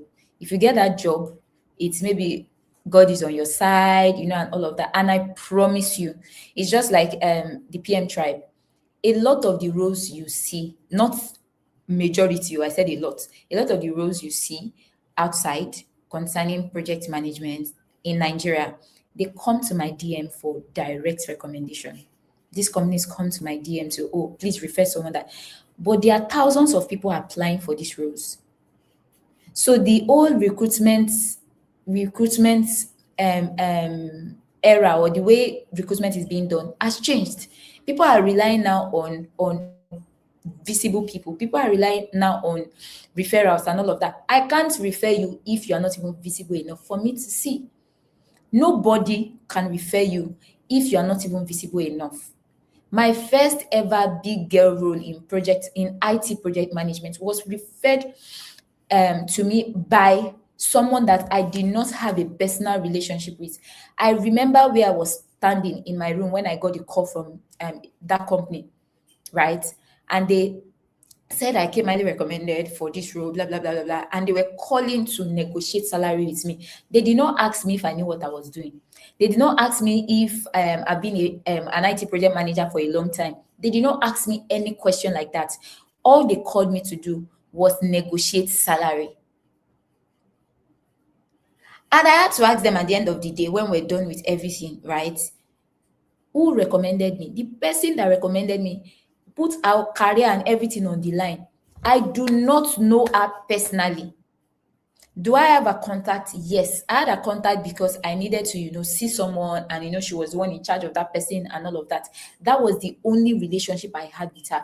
The only conversation I had with her was her scheduling my meeting with that person.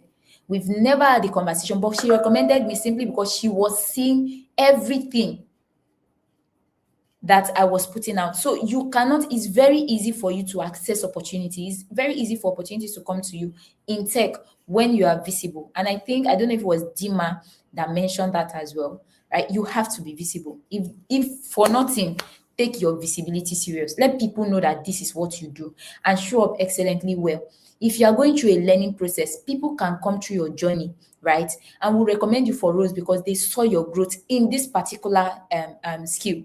So don't stay hidden, please. If you don't take anything from everything I've said, take visibility serious. Thank you.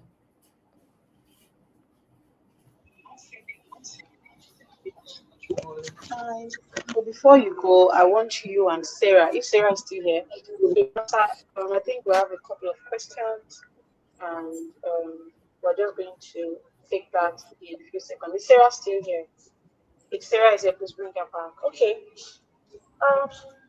Okay. I've asked this question. This person said, "Can we possibly get the rules of the community you mentioned?" Oh, I think this question is for Dima. Can we possibly get the list of communities you made mention? Tech Match or Max, Design Shade, and all that. I think Tech Match that she talked about is um, I think it's a website that she created for herself. You can follow her to Platform, check. Yeah, yeah, it's a platform to check. app, she built an app that enables you, I think, check what skill you can apply for basically. So there are a lot of people confused about what tech skill they want to actually learn. So she built a platform that helps you basically go through that process. So you might want to check her page, follow her Dima and Newbo on Instagram, and then you should be able to access the platform. The platform is free, so you should be able to access it. As Yeah, for community, thank you. you can join the Womenpreneur community. Is a community you can join. It's for women who want to, build a career in tech. You can actually join the Womenpreneur community. All right. This person, successful precious, asked that, and I think this question is for you, Sarah. How do you get to the right communities where you can get information or maybe get to meet people, especially when you're staying in an environment or location that's not really tech inclined? Okay, so I think I'll answer it from the perspective of when you're staying in an environment that's not tech inclined. I think if that is the case, then you have to go with trying to build relationships online, right? And to be honest with you, one of the fastest ways, and oftentimes an easier way to build relationship with people online and get yourself into that community is by being visible, because when you're visible, you don't just have to. It also takes off the idea that you have to keep being the one to reach out to people. But when you're visible, you would notice that people start reaching out to you because they want to connect with you, right? So I think joining online communities would be a great thing that you can do. And there are so many online communities on Instagram, I think, on LinkedIn, on Facebook, even on WhatsApp. And you can also even try to create your own community. I think that's another way as well. You can try to, because I think if you try to create a community, then you're also going to help people who are in environments where they're not really tech inclined as well. So you'll be solving two major problems with one stone. So you could also try building a community and get people to want to join, because once again, people always want to be part of communities, just as you want to be part of a community. So you can start by joining communities online, depending on what area you want to go into tech. I think they're like general communities, there are communities on Facebook, there are communities on Instagram even. Some creators that are into tech, some content creators and creators that are into tech, some of them have communities that you can actually join and become a part of. So you might want to start looking for creators like that have communities that you can join. And also, like, you can also start looking to create your community for yourself. And I think creating a community for yourself is not a difficult thing to do. You just need to have a theme for the community, and you can start reaching out to people online to join your community, and soon enough you're going to have a group of people. But I think for me, from my personal experience, being visible and just like putting myself out there has really helped me to the point that I have connected with so many people, and I don't think that would have happened, especially at the scale at which it did, if I wasn't like putting myself out there. So you have to be resourceful, especially if I like when you say in an environment that is not tech inclined. I don't know what specific state or town that is, but if you can try to travel if need be for some of these tech events, I think it would be totally worth your time. And when you go for those tech events, you can plan ahead of time, trying to arrange your schedule and all that kind of stuff. Because that also helped me so much. Attending all these tech events really helped me when I just got out of school and I was really looking to network with people. I went for a couple of, and you don't even have to go for so many. I think I only went to like maybe three or two tech events. And in those two events, I was able to meet with so many people, like people coming to meet me meeting people and all that. And I was able to kind of like just build like my own, community from there. So yeah. All right, thank you. Thank you so much. I want Vicky to answer this last question. Please be very swift about it. This person says that I'm a project manager. I got into project management last year, and since last year, I have been on self learning. And at the end of last year, I started applying for internship to gain practical experience. But I kept getting theoretical internships from companies on LinkedIn. How do I get to meet companies that will give me practical experiences, ma'am? Okay, so the first question I think I saw the question earlier through the chat. I think the first question I'll ask the person is, where did you learn from? Most times when I see every day, I get loads of messages like this, right? Oh, I've taken a course, and when you ask them, you see that it's a Coursera course that they took, or they took one course and they feel like they are ready, right? So the first question I would like to ask is, what platform did you learn project management, right? That's one. Then the second comment I'll make is there are a lot of companies. Some of you want to work with companies that are big, right?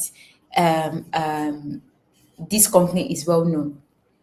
You have friends that most likely are looking to tech enable their products, right? And they're looking for IT project managers. You can start with them, you can volunteer for them. But beyond that, type project manager, volunteer. On LinkedIn, you see plenty. On Google, you see plenty. Some of you want us to say, go and meet this particular company. We can't do that for you. You'll search, I promise you. Type project manager volunteer role, you see plenty. They are everywhere. You see plenty, right? And then you can reach out to them. Shoot your shot well. It's not about shooting shots. Shoot your shot well. Sell yourself. And then you actually get. Then another way to also get people is directly reaching out to people that even if they do not post, you can actually, pitch to them. Some of the projects I've taken up myself, like major projects, are major seeing certain people, and I feel like you should actually be doing this thing in your company, but it's not easy for you. Not IT project manager role, whatever, but this particular service. So you can also shoot your shot to people that they feel like they don't have the problem yet. You can create the problem and offer yourself a solution. But project managers stuff is literally everywhere. Another way is to actually join the PM Tribe community. I don't know if the womenpreneur community will actually changes for me, but you can join the PM Tribe community. There are opportunities that, posted. Um, I won't say every day, but yeah, kind of every day, right? On the group, you can join. We also have programs that, when you take the training, we basically put you on a project with companies, right? We have that program ongoing currently. So you have to intentionally seek. Some of you ask these questions, and to be honest, you don't even take action. You have to be willing to do the work. If today, and let's leave whether because people know me as Victor Genovo of the PM Try, the project manager, if I create an unknown account today and I want to land a project manager role before Sunday, I promise you I'll get multiple roles. I promise you. But it's in the work. I'll most likely not sleep at night, but I'll get it, I promise you. So just put in the work. You would actually see. Look for companies, they're everywhere.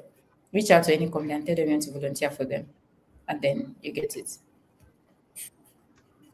Thank you, ladies. Thank you for your time, for all the insights you've shared with us. And it has been a day, right? If you are still here with us, I hope that you are feeling as full as I am right now because listening to Ashley, Sarah, Dima, now Vicky, one thing stood out. None of them started as experts. They all started by learning a skill, and that skill became a career, then brought them income and everything else, right? And you don't just say, "Oh, I want to."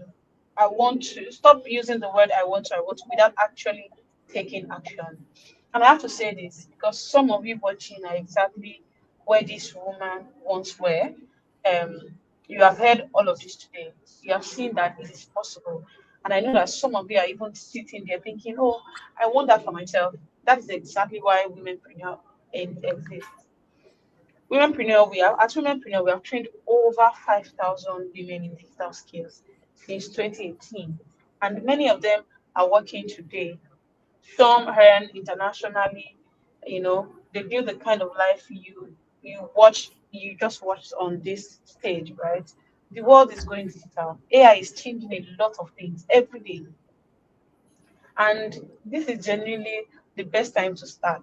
Oh, you're thinking, oh, but AI is going to take their jobs. Who told you so? Just stay there. Don't worry. You will soon start seeing companies, they will start springing up from nowhere. And they just started learning probably a week ago, 2 weeks ago. So you need to start taking steps now. So if any part of this interests you, I want you to send us a DM on Instagram. I think the links are in the chat right now. You can see our links on the chat. You can send us a DM on any of this platform, Instagram, Facebook, LinkedIn.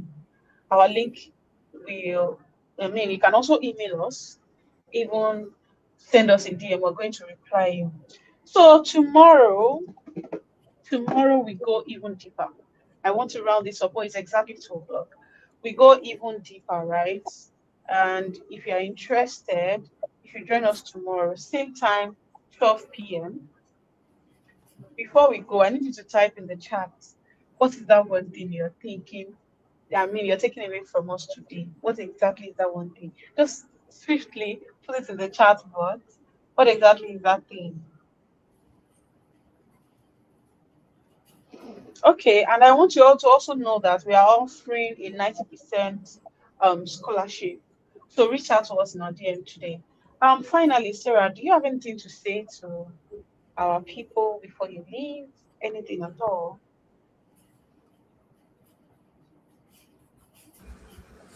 Okay, I feel like all our amazing speakers and panelists have pretty much said it all. But if I'm to add or maybe reiterate, I would say if you really want to make an impact in the world that we live in today, if you're really um, serious about not, you know, following the traditional path, then you have to put yourself in positions and rooms that might be otherwise uncomfortable for you. You have to be able to challenge yourself to become a better version of yourself day by day. I mean, now we're talking about you getting into tech, we're talking about you earning an actual becoming an actual professional in tech. It's not going to be an easy journey, but one thing is for sure, if you actually don't push yourself to start where you are today, you're never going to get to that place that you feel like you want to get to. You're never going to get to that goal that you have in mind. So quit trying to be the best at what you do, and start trying to put yourself out there and try, in fact, quit being the best at keep quit trying to be the best at what you do, and start trying to be the best at showing what you do. Start trying to be the best at being visible with what you do. So, and I think being visible is not something that we have to overthink. You can start by creating a tweet Mm, on Twitter. You can start by writing a post on LinkedIn. You can start by creating a video on Instagram, whichever means or whichever way works for you. Just make sure that you put yourself out there. You take that chance on yourself. Don't do it for other people. Don't wait for people to tell you or motivate you. Like after this event, you go back and then you wait for us to have another event like this again before you pick up the momentum. No, you have to be able to encourage yourself and be very goal oriented, that you cannot just sit down where you are. So yeah. it's- All right. Thank you. Thank you so much. And I think with that, we're bringing this session to a close. Thank you, everyone, for coming. Remember that we still have a session for you tomorrow on building wealth, and you should attend that as well. Thank you, Sarah, for joining us. Thank you, Victory, for coming. We are really, really grateful. Have a wonderful day, everyone. Enjoy the rest of your day. Bye, guys.